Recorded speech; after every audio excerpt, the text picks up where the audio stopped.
So this is Wells. He's my brand new horse, and this is my absolute first time using any type of clicker training with him. So I am basically using this session to load the clicker. So you can hear that I clicked, and then I gave him food.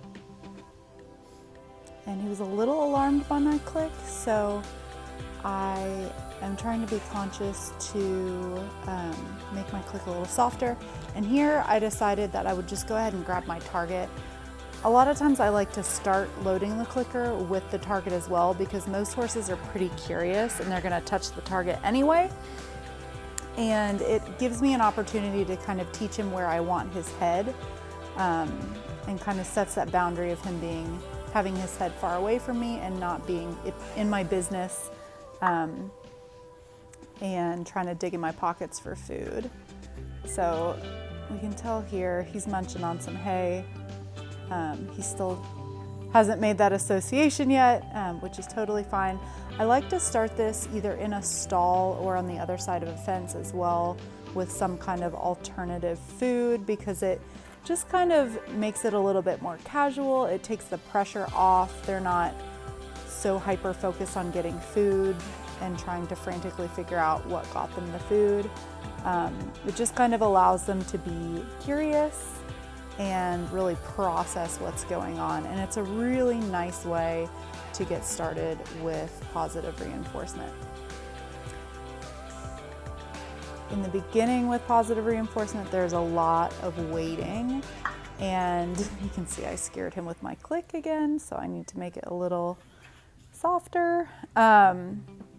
With positive reinforcement in the very beginning, there's a lot of waiting, and it can be really challenging. You're gonna wanna stick the target really close to their nose and keep moving it around.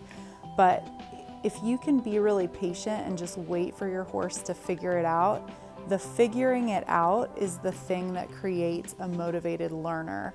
When they learn that they have all the time and space without any pressure to figure out what you're asking, it really helps them to enjoy learning.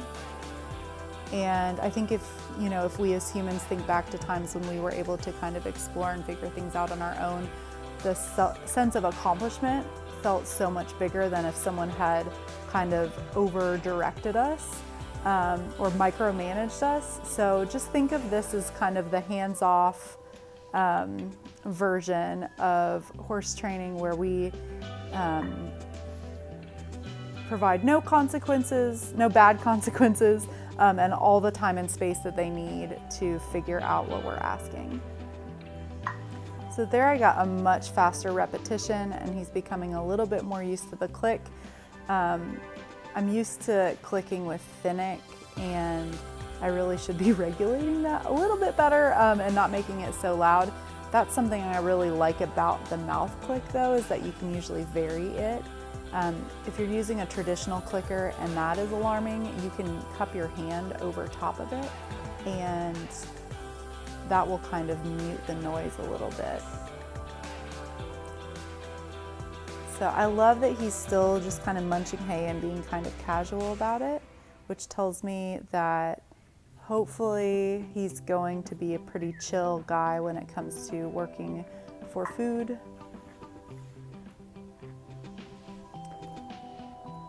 I think he's just kind of starting to put two and two together a little bit. I clipped out a minute where I stopped to talk to one of the people in the barn. Now he's starting to realize that I have food in my pockets. So this is the exploration part where they try to figure out, can I come to you to get the food? And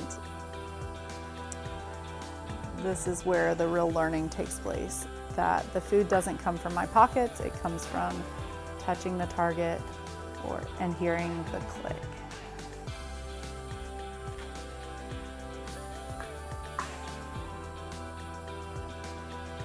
Starting to get some quicker repetitions right in a row, and I gave him a jackpot pile to end the session for the day.